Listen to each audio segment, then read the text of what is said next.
క్రీస్తునందు ప్రియమైన దేవుని బిడ్డలారా, ఇవాళ సిఎస్ఐ మహాసభ తన ఆవిర్భవ 77వ వార్షికోత్సవాన్ని జ్ఞాపకం చేసుకుంటున్న ఈ శుభదినాన ఈ రాయలసీమ అధ్యక్ష మండలపు బిషప్గా ప్రత్యేకించి రాయలసీమ అధ్యక్ష మండల సంఘాలకి, విశ్వాస సమాజానికి అంతటికీ కూడా ఈ సిఎస్ఐ ఫార్మేషన్ డే శుభాకాంక్షలని తెలియజేసుకుంటున్నాను. భారతదేశ క్రైస్తవ సంఘ చరిత్రలో ఒక అపూర్వ ఘట్టంగా సంభవించిన సంఘ ఐక్యత ఉద్యమ ఫలితంని ఇవాళ ఎంతో సగర్వంగా, సంతోషంగా జ్ఞాపకం చేసుకుంటూ దేవునికి కృతజ్ఞతా స్తోత్రం చెల్లించుచున్నాను. ప్రియమైనటువంటి వారలారా, ఈ సిఎస్ఐ అను ఈ సువిశాల దేవుని యొక్క సంఘంలో రాయలసీమ అధ్యక్ష మండలం ఒక భాగమై ఈ సిఎస్ఐ ఆవిర్భవం నాట నుండి ఈ అధ్యక్ష మండలం ఉనికిని కలిగి ఈ ప్రాంతంలో దేవుని యొక్క సాక్షార్థంగా ఒక బలమైనటువంటి క్రైస్తవ సంఘంగా ఎదుగుతూ ఉన్నది. మరి ఈ సందర్భంగా ఈ సిఎస్ఐ ఆవిర్భవ చరిత్రను లేక చారిత్రక నేపథ్యాన్ని నేటి తరం, రాబోయే తరం ఎంతో జాగ్రత్తగా జ్ఞాపకం చేసుకునేగలిగేటువంటి విధంగా ఈ యొక్క సిఎస్ఐ ఆవిర్భవ చరిత్ర సారాంశాన్ని, సమాచారాన్ని ప్రజలందరికీ తెలిసేటువంటి విధంగా సమాచారాన్ని మరి ప్రతి తరానికి అర్థమయ్యేలా కొనసాగించడం చాలా అవశ్యమని నా భావన. ఈ సిఎస్ఐ సభ ఒక డినామినేషన్ కాదు. ఈ సిఎస్ఐ సభ వివిధ డినామినేషన్లుగా ఏర్పడి తమ తమ మిషనరీ పరిచర్యను, సంఘ స్థాపన పరిచర్యను, సంస్థల ద్వారా క్రీస్తు రాజ్య సువార్తను చాటేటువంటి ఒక ప్రబలమైన పరిచర్యను ఈ క్రైస్తవ మిషన్ సంస్థలు నిర్వర్తిస్తున్న రోజుల్లో భారతదేశంలో ఒక భారత జాతీయ ఉద్యమాలు ఊపందుకున్నటువంటి రోజుల్లోనే అదే సమకాలీనటువంటి పరిస్థితుల్లో భారతదేశంలోని క్రైస్తవ సంఘ జాతీయ ఉద్యమ భావాలు మొదలయ్యాయి. భారతదేశ క్రైస్తవ సంఘం ఏర్పడాలి, ఒక ఐక్య సంఘంగా ఏర్పడాలి అని ఆనాటి మన పెద్దలు ఆలోచన చేశారు. క్రైస్తవ సంఘం భారతదేశంలో వివిధ శాఖలుగా, వివిధ సిద్ధాంతాలతో, వివిధ విభజనలతో ఉనికిలో కలిగి ఉండటం శ్రేయస్కరం కాదు. భారతదేశంలో క్రీస్తు రాజ్య సువార్త వ్యాప్తికి క్రైస్తవ సంఘాల మధ్య ఉన్న ఈ విభజన ఒక మహా అవరోధం అని మన పెద్దలు గుర్తించి ఈ క్రైస్తవ సంఘాలన్నీ ఏకమవ్వాలని ఆలోచన చేశారు. ఈ యొక్క ఐక్యత ఉద్యమ ప్రయత్నం యొక్క ఫలితమే ఈ సిఎస్ఐ యొక్క ఆవిర్భావం.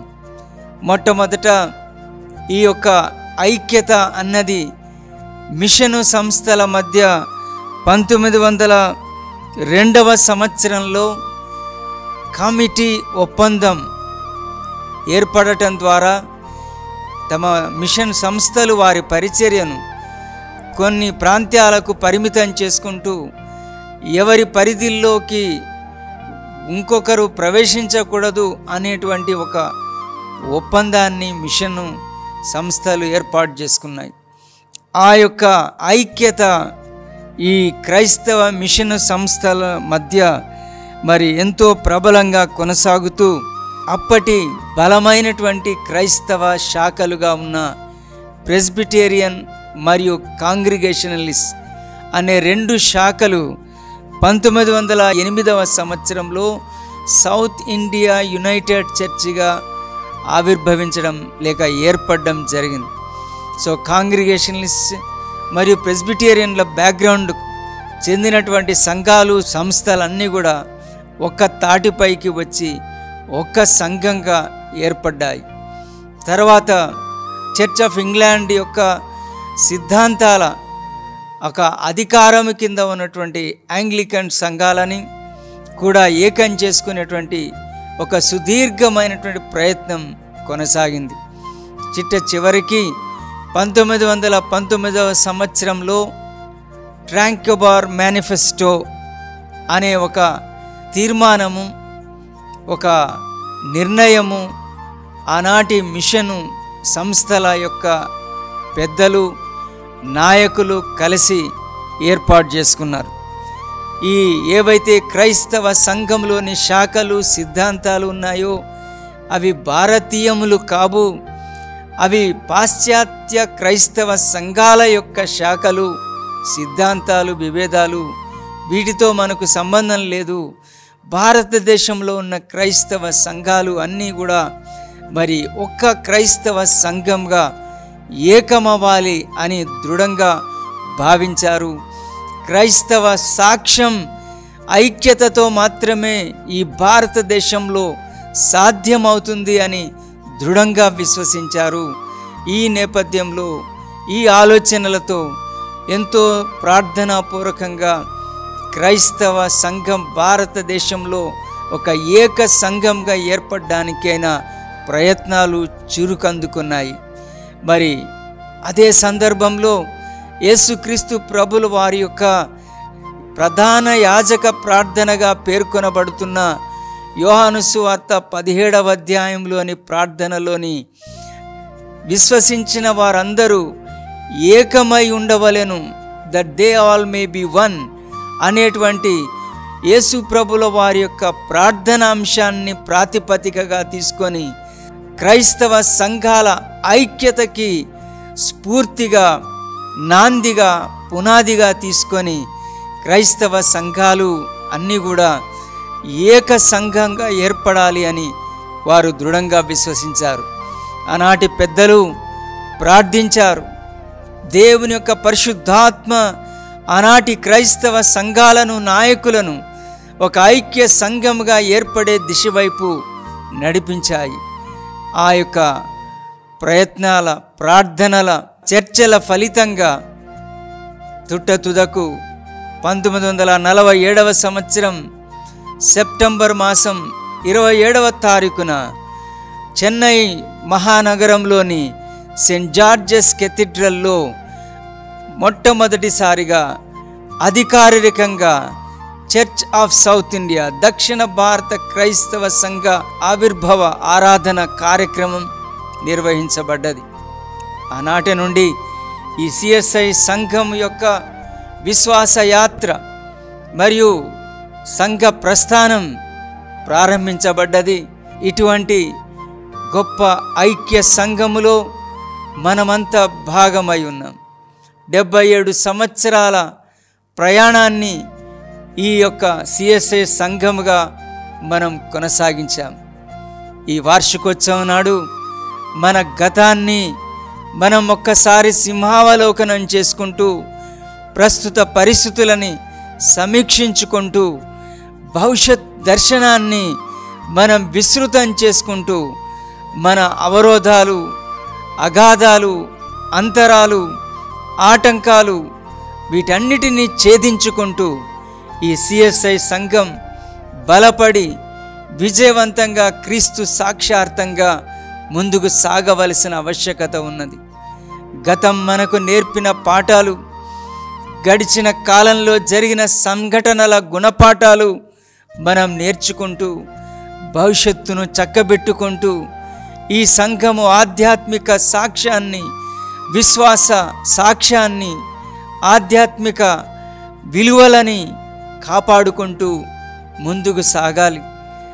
ఎక్కడ తప్పు చేశామో ఆ తప్పు దిద్దుకుంటూ, ఎక్కడ మనం దారి తప్పామో ఆ యొక్క తొలగిన దారి నుండి మరలి మనం సరి అయినటువంటి మార్గములోనికి రావటం, మనల్ని ఉజ్జీవింప చేసుకోవడం, వినూత్నీకరణ చేసుకోవడం, మనం మరింత బలపడి క్రీస్తు సాక్షార్థంగా సిఎస్ఐ సంఘంగా యావత్ భారతదేశంలో ఒక ఐక్యతకు సాక్ష్యంగా మనం కొనసాగాలి. మరలా మీ అందరికీ నేను సవినయంగా మనవి చేస్తున్నాను, ఈ చరిత్రని మరవరాదు. ఈ చరిత్రని మనం తరతరాలు ఈ యొక్క సంఘంలో కొనసాగించాలి. ఈ చరిత్ర మనకి ఎల్లప్పుడూ ఈ సిఎస్ఐ సంఘ ఎదుగుదలకి, విస్తరణకి, అభివృద్ధికి ఒక నాందిగా, పునాదిగా నిలుస్తుంది.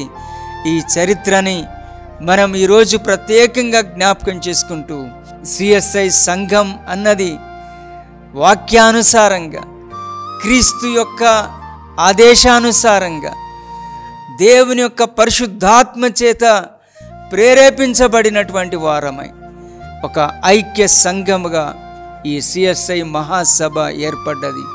ఈ పిలుపు, ఈ దర్శనం, ఈ యొక్క లక్ష్యం మనం కోల్పోక మనం బలముగా, దృఢముగా క్రీస్తు మహిమ కొరకు మనము సంఘముగా ముందుకు సాగాలి. ఈ యొక్క సంతోషకరమైన రోజున, ఈ చారిత్రాత్మకమైన స్మారక దినాన ఈ సిఎస్ఐ సభకు చెందిన దేవుని ప్రజలైన మీ అందరికీ, ముఖ్యంగా ఈ రాయలసీమ అధ్యక్ష మండలానికి చెందిన దేవుని బిడ్డలందరికీ కూడా ఈ సిఎస్ఐ ఆవిర్భవ 77వ వార్షికోత్సవ శుభాలు ఆ తండ్రి, కుమార, పరిశుద్ధాత్మ త్రియేక దేవుని పేరిట మీ అందరికీ తెలియజేసుకుంటూ, దేవుని యొక్క ఆశీర్వాదాలతో రాబోయే భవిష్యత్ కాలంలో మనము బలపడి ముందుకు కొనసాగుటకు ఆ త్రియేక దేవుడు మనకు తన మెండైన కృప ప్రసాదించునుగాక. Thank you all. God bless you all. God bless Church of South India. Amen.